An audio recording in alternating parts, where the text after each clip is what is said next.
Non mais de toute façon les meufs elles préfèrent les connards, les mecs gentils elles en veulent pas. Mais est-ce seulement vrai? C'est ce que nous allons voir dès à présent. Salut YouTube, comment ça va? Je me suis posé une question existentielle ce matin. Est-ce qu'on préfère vraiment les connards et les connasses? Et si oui, pourquoi? C'est la question à laquelle on va essayer de répondre dans cette vidéo, et pour ce faire, comme d'habitude, je vous ai demandé votre aide sur Instagram. Donc merci à toutes et à tous de m'avoir envoyé par message privé ce que je vous avais demandé, à savoir, est-ce que tu as déjà préféré un connard ou une connasse à quelqu'un de plus gentil, entre guillemets? Parce qu'attention, hein, on est tous le connard ou la connasse de quelqu'un, et on est tous le ou la gentille de quelqu'un d'autre. Si oui, pourquoi tu as préféré le connard ou la connasse? Comment ça s'est terminé cette histoire? Merci à toutes et à tous d'avoir répondu. Ça promet d'être très intéressant, alors c'est parti. Bon, alors on commence avec une histoire typique hein, d'une Gertrude qui a préféré un connard plutôt qu'un bon gentil Alphonse. Je te lis son histoire et puis on va en parler parce que c'est ça qui est intéressant. Le débrief, toi-même tu sais. Hello Nad. Perso, j'ai déjà préféré un connard à un homme vraiment gentil uniquement parce que j'avais l'impression qu'on se connaissait depuis toujours. J'avais aussi l'impression qu'il me faisait me sentir bien. J'ai eu un coup de foudre pour ce que je pensais être un homme bien en fait. Sauf que au final, c'était un manipulateur qui en fait avait déjà une copine, les bons gros connards. C'est une leçon certes, mais une leçon qui pique parce que je me suis laissé manipuler sans rien voir alors qu'en général j'ai un bon instinct. Sinon j'adore ce que tu fais, ne change pas, tu es au top. Merci beaucoup, hashtag c'est la vie. Ma Gertrude, merci pour ce témoignage qui manque un peu de détails, disons-le, mais bon c'est pas grave, c'était la première histoire qui m'avait été envoyée. Ton histoire me permet de souligner une bonne chose pour tout le restant de cette vidéo. Le souci, à mon sens, hein, dans le fait que on préfère les connards ou les connasses, hein, c'est pas tant que ce soit vrai, parce qu'en réalité personne ne préfère les connards ou les connasses, c'est plutôt la poudre aux yeux qu'on va t'envoyer. C'est exactement ce que tu me racontes ma Gertrude. Tu me dis que t'avais l'impression qu'il te faisait te sentir bien, tu me dis que t'avais l'impression que c'était un mec bien, t'as eu un coup de foudre pour ce que tu croyais être un homme bien, alors qu'en réalité c'était un connard qui se foutait de ta gueule et qui te mentait. C'est la raison pour laquelle j'attire vraiment ton attention là-dessus, toi qui penses que de toute façon on préfère les connards ou les connasses, blablabla. C'est pas vrai en fait. Le souci c'est que les connards ou connasses, comme on le dit, ce sont des personnes souvent charismatiques, manipulatrices malheureusement au passage, et qui du coup savent tout à fait mener leur petit monde. Ce sont des gens qui savent envoyer de la poudre aux yeux. Ce sont des gens qui savent dire ce qu'on a envie d'entendre. Ce sont des gens qui savent se faire désirer, attention. Et le pire, c'est qu'on n'est même pas dans le un peu mais pas trop. Ils se font désirer 90% du temps pour donner 10% du temps, alors que normalement on est dans un 50-50, voire plutôt un 70% je donne et un 30% je me fais désirer. Le souci du connard ou de la connasse, c'est que cette personne sait très bien se faire désirer. Et plus tu vas te faire désirer, plus la personne en face, quand tu vas donner ne serait-ce qu'un grain de sable, va se dire oh, mais waouh, mais c'est merveilleux, cette personne qui se fait tant désirer, cette personne qui est tellement charismatique m'a accordé ne serait-ce que l'ombre d'un regard, oh là là, mais du coup je me sens trop bien. Alors que le souci c'est que en parallèle, la personne qui va être gentille, la personne qui va être sincère, alors ok c'est vrai, ça va être une personne qui va beaucoup moins bien maîtriser l'art de la séduction. Donc cette personne va beaucoup moins bien savoir se faire désirer, cette personne va beaucoup moins bien savoir quoi dire ou quoi faire à quel moment pour créer cette espèce de manque et cette excitation. Et du coup forcément, entre quelqu'un qui manie parfaitement l'art de se faire désirer, l'art de la frustration finalement, et quelqu'un qui ne le manie pas du tout, et ben tu l'auras compris, naturellement n'importe quel être humain va aller vers ce qui fait battre son cœur. Et ce qui fait battre ton cœur c'est quoi? C'est la passion, c'est la folie, c'est le oh là là mais il m'a enfin répondu ou elle m'a enfin répondu, le oh là là ça y est il ou elle m'a enfin envoyé un message. Tu sais, t'es comme une balle, c'est ça qui rend fou. C'est pour ça que très souvent je dis, sans jouer à un jeu de manipulation, n'hésitons pas de temps en temps à se faire un petit peu désirer, à attendre vraiment que l'autre réponde, à simplement faire en sorte qu'il y ait un équilibre. Le souci encore une fois des connards et connasses, c'est que ils maîtrisent tellement bien cet équilibre qu'ils le transforment en non-équilibre et donc en relation complètement déséquilibrée. Et depuis le temps tu le sais, l'autre nom de la relation déséquilibrée c'est la relation toxique. Y a pas de hasard hein, quelqu'un qui va te dire exactement toutes les bonnes choses que t'as envie d'entendre et qui comme par hasard va se faire tellement désirer que tu vas le ou la mettre sur un piédestal, c'est qu'il y a un problème. Personne n'est un surhomme ni une surfemme. Et d'une manière générale, attention je veux pas non plus être fataliste, mais d'une manière générale, quand tu te dis quelque chose du style non mais cette personne me dit exactement tout ce que je veux entendre, c'est trop beau pour être vrai, souvent quand on se dit ça, c'est qu'effectivement c'est trop beau pour être vrai. C'est un peu comme si tu trouvais une Rolex par terre, t'as quand même 1000 chances sur 1000 pour qu'elle soit fausse, tu vois, c'est un peu le même délire. Donc merci pour ton histoire ma Gertrude, parce qu'elle me permet de souligner que effectivement c'est pas tant qu'on préfère les connards, évidemment non, ni les connasses d'ailleurs, tout le monde a envie de trouver enfin quelqu'un avec qui on se sente bien, quelqu'un avec qui on puisse créer une histoire, et une histoire durable humble si possible. C'est juste que malheureusement les connards et les connasses sont souvent, encore une fois, des êtres particulièrement charismatiques et manipulateurs. Et du coup, charismatique plus manipulateur, malheureusement ça t'envoie toute la poudre aux yeux du monde. Et du coup, la personne qui, elle, va être peut-être un peu moins charismatique et surtout beaucoup moins manipulatrice, et ben elle va pas arriver à la cheville du connard ou de la connasse en termes de poudre aux yeux, puisque cette personne est simplement vraie. C'est sûr que quand tu te rajoutes des artifices, c'est facile hein, d'être au-dessus. Mais par contre, derrière, tu peux évidemment pas tenir la distance. Et donc la personne qui s'est reçue toute la poudre aux yeux, elle fait what the fuck? On m'avait pas promis ça du tout. Alors que si t'avais préféré la personne qui avait l'air un petit peu moins enchanteresque que celle qui était en train de te manipuler au moment précis, et bien peut-être que t'aurais été moins déçu. Ça se discute sur le papier parce que évidemment, si tu te retrouves face à deux personnes que tu kiffes, mais il y en a une qui te fait quand même vachement plus vibrer que l'autre, bien entendu, naturellement, tant que t'es pas allé au bout du truc pour capter si c'était un connard ou une connasse, tu vas aller vers cette personne. Donc c'est pour ça que je dis que ça se discute naturellement, on va forcément aller vers la personne qui nous attire le plus et c'est normal. Mais du coup, pour essayer de contrer ça, peut-être que la solution finalement, c'est d'essayer d'analyser au moment où on se sent attiré par une ou plusieurs personnes, du coup, de ce qui nous attire vraiment. Est-ce que c'est potentiellement de la poudre aux yeux? Est-ce que c'est seulement des mots, tu sais, qui font que oh là là, je me sens trop saucée? Est-ce que c'est parce que cette personne se fait beaucoup désirer? Tu sais, cette personne te met souvent des lapins, du coup tu te dis oh là là, mais c'est hyper compliqué de voir cette personne. Oh, mais alors ça veut dire que la prochaine fois que je la verrai, ce sera vraiment un honneur. Ou alors, est-ce que t'es vraiment saucée parce que la personnalité de cette personne te rend dingue? Parce que par ses actions, par ses gestes, tu t'es dit mais waouh, c'est exactement ce que je recherche. Alors cette capacité d'analyse, je te l'accorde, est très difficile à avoir. Ça s'améliore avec le temps, mais voilà, si jamais tu te retrouves dans cette situation-là, face à deux personnes, dont une qui a l'air quand même de t'envoyer pas mal de poudre aux yeux et l'autre qui a l'air peut-être un peu plus fade, mais qui potentiellement pourrait être un peu plus authentique, à toi de réfléchir à ça, parce que ça pourrait t'éviter beaucoup de larmes, et puis surtout ça pourrait t'éviter de passer à côté d'une très belle histoire d'amour au lieu de partir avec un connard ou une connasse. On passe à l'histoire suivante. Aïe aïe aïe, j'ai un message d'une Gertrude qui fait vraiment mal pour les gentils, et à côté de ça, c'est pas tout à fait faux. Tu sais quoi, on va en parler, et dans les commentaires, dis-moi ce que t'en penses, parce que franchement, ça se discute, mais c'est loin d'être idiot ce qu'elle nous raconte. Hello Nad, je n'ai pas vraiment d'histoire en particulier, même si j'ai déjà vécu ça, mais j'ai plutôt une théorie à te donner. Je pense que quand un mec est gentil, alors attention, hein, on parle pas que des mecs, hein, on parle des mecs et des meufs, donc on va appliquer ça à tout le monde, et même au troisième sexe. Donc reprenons, je pense que quand quelqu'un est gentil, cette personne n'a que ce trait de personnalité, ou alors n'a que ça qui transparaît. Et du coup, c'est un peu ennuyeux. Alors que, à l'inverse, un bad boy, donc elle a dit bad boy dans sa phrase, mais une bad person, si tu veux dire, un badass quoi. Donc, à l'inverse, un badass aura beaucoup plus de nuances et de personnalité. Ça donne un petit côté inaccessible assez excitant. Hashtag c'est la vie. Ah putain, ça m'énerve parce que, enfin ça m'énerve. C'est malheureusement très vrai. Et je vais t'expliquer pourquoi. Merci d'ailleurs ma Gertrude d'avoir apporté ta pierre à l'édifice pour cette vidéo parce que c'est vraiment très intéressant ce que tu racontes. Récemment, j'ai eu beaucoup de rendez-vous sur mon site utilefutile.fr. Au cas où tu savais pas, je fais des rendez-vous en privé sur mon site. De nanas qui me disaient putain Nad, j'ai ce problème, il y a ce mec là avec qui je discute. Alors attention, je te donne cet exemple parce que ce sont des nanas qui m'ont appelé pour ça, mais ça ne veut pas dire qu'il y a que les garçons qui ont ce problème là. Elle me disait donc Nad, ça me fait trop chier parce que je discute avec ce mec en ce moment, il est parfait, il est gentil, il est attentionné, il m'envoie plein de messages, il est trop mignon, il est parfait, juste il est parfait, mais ça colle pas. Je sais pas pourquoi, j'ai pas envie de le voir, il me manque pas, ça colle pas. Et du coup je me disais ben merde alors qu'est-ce qui se passe? Donc je grattais un petit peu, même si je me doutais évidemment de ce qui se passait, et elle m'expliquait des détails à la con hein, mais du style, je sais pas pourquoi, mais par exemple imaginons il m'a écrit un message à 14h, j'ai pas eu le temps de répondre parce que j'étais à mon cours d'aquagym, et le mec avant même que je réponde m'avait déjà envoyé 3 autres messages avec 3 autres questions différentes. Tu m'étonnes que ce soit pas attirant. Le souci avec les gens gentils, c'est que très souvent ils sont gentils dans la vie, c'est trop cool, ils ont plein d'amis, ça se passe très bien, mais quand ils sont love de quelqu'un, ils deviennent trop gentils. Pourquoi? Parce que comme être gentil ou gentille, ça fait partie de leur personnalité, quand ils aiment quelqu'un, qu'est-ce qu'ils ont envie de faire? Ils ont envie de se montrer sous leur meilleur jour. Et donc forcément, comme c'est une carte hyper importante de leur personnalité, bah ils montrent qu'ils sont gentils les gentils. Sauf que le souci c'est que les gentils ne se rendent pas compte d'à quel point on sait déjà qu'ils sont gentils. Et du coup, un gentil qui va essayer de montrer à quelqu'un qu'il ou elle est gentil ou gentille, ça va donner un excès de gentillesse qui va dégouliner et qui va presque se transformer en côté collant ou envahissant. C'est ça le problème en fait. Et d'ailleurs avec ces jeunes femmes qui m'avaient contacté sur mon site, je leur avais donné cette métaphore que j'avais trouvée tellement vraie. Tu sais, on aime tous manger et quand ton plat manque de sel, on aime tous rajouter un petit peu de sel. Même si c'est pas bon pour la santé, toi-même tu sais, on aime bien en rajouter un peu. Sauf que on est d'accord que tu vas préférer un plat pas du tout salé à un plat beaucoup trop salé. Parce que le plat qui va être beaucoup trop salé, je suis désolée mais il devient immangeable. Trop de sel, c'est immangeable. Alors qu'un plat qui va manquer de sel, bon bah ça fait chier, ça manque de sel, ça a pas beaucoup de goût, mais au moins c'est mangeable. Et ben dans ce que je viens de te dire, compare le sel à la gentillesse. Un mec ou une meuf qui va pas être gentil du tout, ou bref quelqu'un qui va être un connard ou une connasse, ça va être beaucoup plus facile à digérer que quelqu'un qui va être trop gentil et est trop envahissant. C'est pour ça que j'arrête pas de dire un peu mais pas trop, faut trouver l'équilibre. Le souci des gentils, c'est que d'un plat parfaitement équilibré, il passe à un plat beaucoup trop salé parce que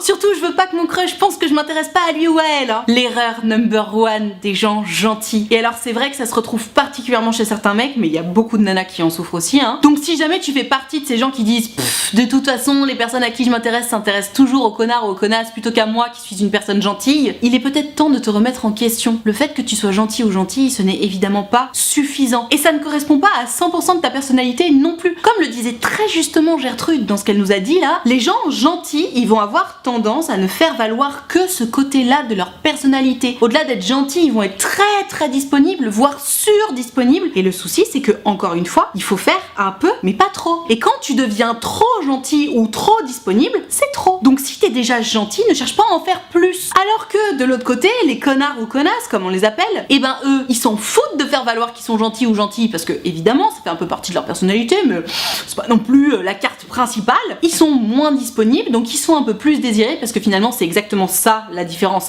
Le connard ou la connasse, si se nommé, comme il ou elle en aura un peu rien à foutre de l'histoire, cette personne n'aura pas du tout de mal à se faire désirer, alors que le gentil ou la gentille, déjà c'est typiquement le genre de personnalité qui va pas courir 50 chevaux en même temps, donc le gentil ou la gentille, s'il te kiffe toi, il va pas aller chercher à discuter avec d'autres personnes. Le gentil ou la gentille, il va se concentrer sur toi et uniquement sur toi, ce qui va faire justement qu'il ou elle va avoir du mal à créer cet équilibre de se faire désirer, etc. parce que le gentil ou la gentille, encore une fois, se concentre sur une seule personne, et sa peur essentielle au gentil ou à la gentille, c'est que son crush puisse penser que soi-même, en tant que gentil, on soit pas là pour lui ou pour elle, ou qu'on se foute de lui ou d'elle, ou qu'on lui réponde pas. Ça, c'est la peur number one du gentil ou de la gentille. À tort. Parce que le gentil ou la gentille, on sait quand il s'intéresse à quelqu'un. Et du coup, c'est là que je te rejoins dans ce que tu me racontes, ma Gertrude, quand tu dis que souvent chez les gentils, il y a que ça, entre guillemets, qui transparaît, alors que chez les badass, il va y avoir beaucoup plus de choses qui vont transparaître. Ben ouais, effectivement, parce que le gentil ou la gentille va vouloir tout donner tout de suite pour montrer à son crush que mais vas-y, tu peux venir avec moi. Et en fait, ça va être trop, parce qu'il faut toujours respecter l'ordre des choses. Tu peux pas passer de 0 à 100 d'un coup. Il faut avancer progressivement, même si c'est ton crush. Il faut se retenir un petit peu au début, tout simplement, parce que si tu donnes tout dès le début à quelqu'un qui n'est que ton crush, bah déjà la personne en face, elle va se dire bah y a pas de jeu, y a pas de jeu de séduction, y a aucun challenge quelque part. Et au-delà de ça, surtout, si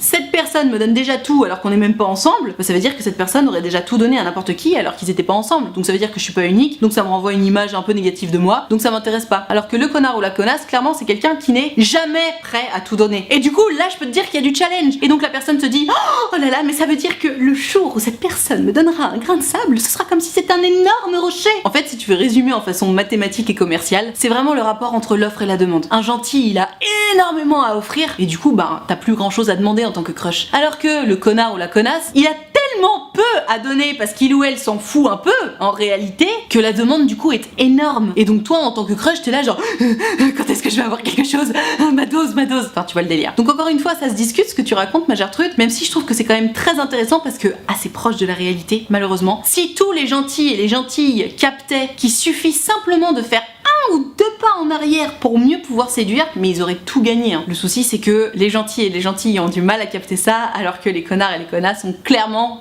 capté ça. Même si, attention, toutes les personnes qu'on pourrait considérer comme des connards ou connasses dans cette vidéo ne le font pas toujours volontairement. Il y a aussi des personnes qui vont s'accrocher à leur crush, qui vont du coup considérer comme un connard ou une connasse, alors que la personne en question, qui est considérée comme le connard ou la connasse, n'aura juste rien demandé, tu vois. Donc forcément, comme cette personne n'aura rien demandé, elle va pas donner grand chose puisqu'elle est pas intéressée par toi, et donc toi forcément bah l'offre et la demande, t'as compris, le connard ou la connasse n'offre rien puisqu'il ou elle n'est pas intéressé, toi t'es énormément en demande parce que t'es en crush sur cette personne, et injustement tu vas la traiter de connard ou de connasse, tu vois. Donc ça, attention, faut faire attention aussi, mais ça fait 3 fois attention. On passe à l'histoire suivante.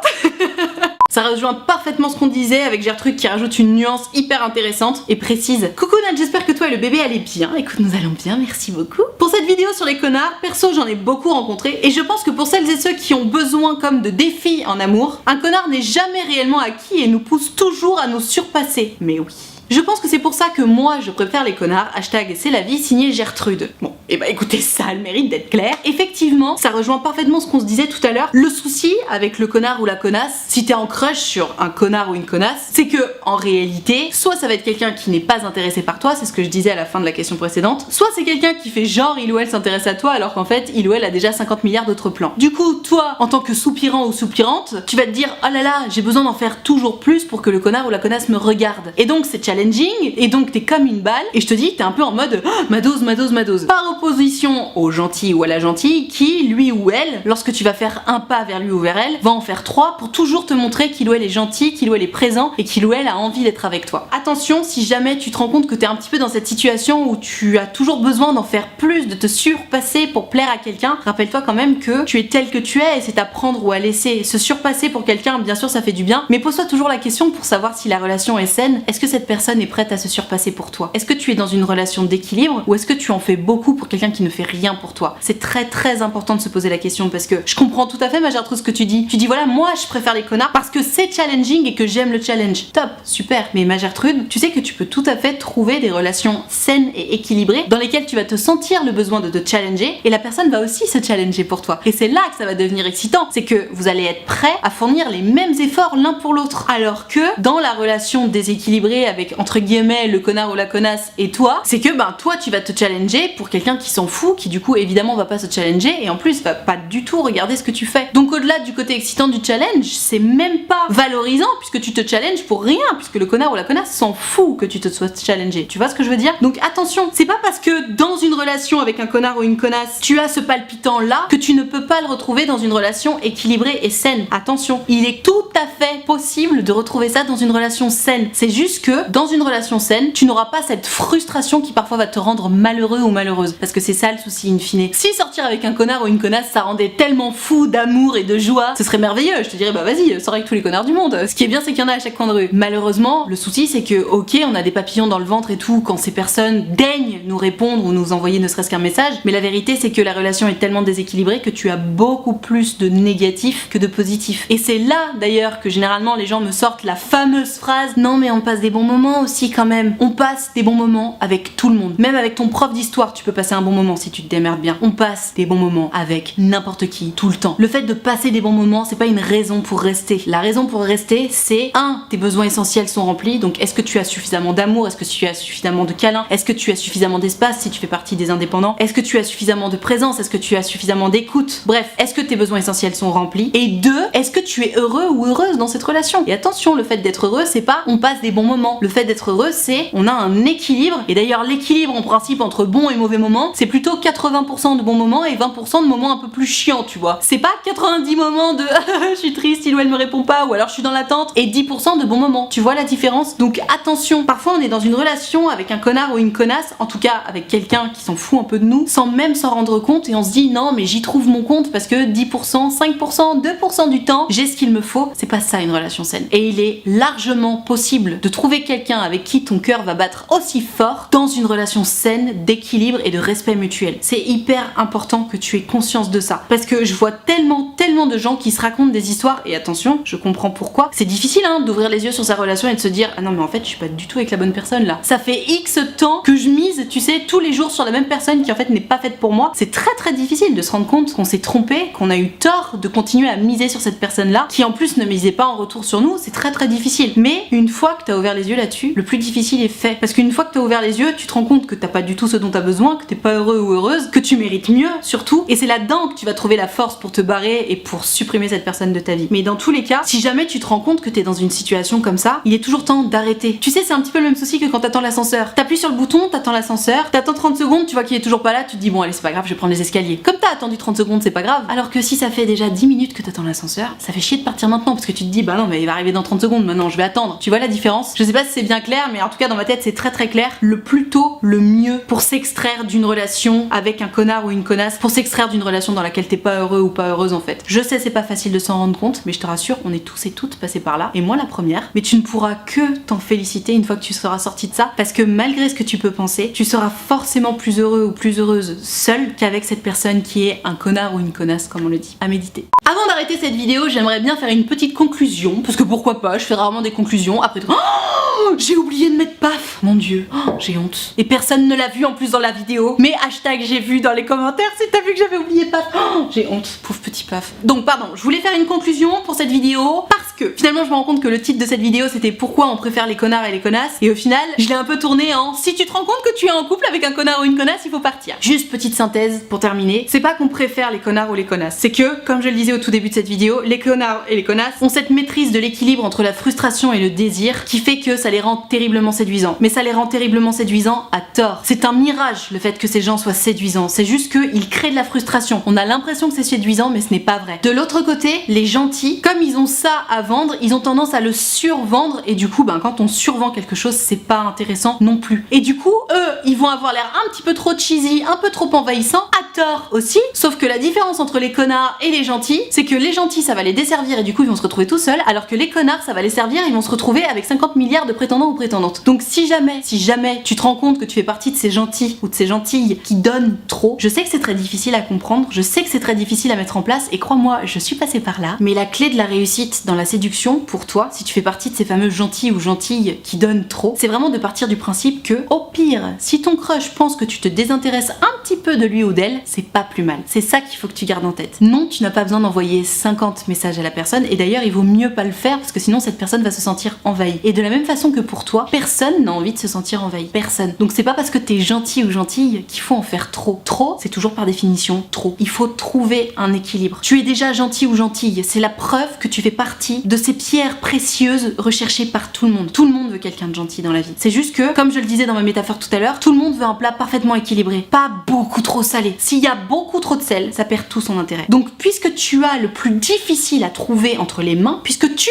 es ce que tout le monde recherche, fais en sorte de te mettre en valeur et fais en sorte de ne pas spolier le précieux joyau que tu es toi-même. Mets-toi en valeur. Donne-en un petit peu, mais pas trop. Sois gentil ou gentille, mais pas trop. Comporte-toi simplement comme tu te comportes dans la vie et n'en donne pas trop comme ce que tu as envie de faire. Parce que trop, ça n'intéresse personne. Et trop, ça rend ce joyau précieux complètement commun et lourd et sans intérêt, ce qui n'est pas du tout le but. Donc si tu fais partie de ces gentils et gentilles qui souffrent de voir que c'est toujours les connards ou les connasses qui récupèrent le gros lot, apprends à te rééquilibrer. Apprends à te rappeler que, encore une fois, si ton crush peut penser quelques secondes, voire quelques heures, voire quelques jours que non mais là tu te désintéresses un peu, ce n'est pas plus mal. Tout simplement parce que un peu, mais pas trop. Et il ne s'agit évidemment de manipuler personne, juste d'apprendre à gérer ton super pouvoir de gentillesse, c'est tout. Et t'inquiète pas qu'une fois que vous serez ensemble, t'auras tout le loisir de donner toute la gentillesse et la disponibilité dont tu sais faire preuve. Mais pour l'instant, ne donne pas tout et ne donne pas encore plus que tout à quelqu'un qui ne t'a encore rien donné. Tout simplement parce qu'il faut savoir équilibrer les relations. Et si t'es trop gentil, quelqu'un d'entre guillemets lambda, ce sera déjà déséquilibré. Donc contente-toi d'être lambda au début, lambda plus si tu veux, et après tu verras, les choses évolueront. C'est ça le secret des gens trop gentils. Et si t'as compris ce que j'essayais d'expliquer dans cette vidéo, parce que c'est très difficile à expliquer, t'es le roi du pétrole ou la reine du pétrole, c'est toi qui choisis.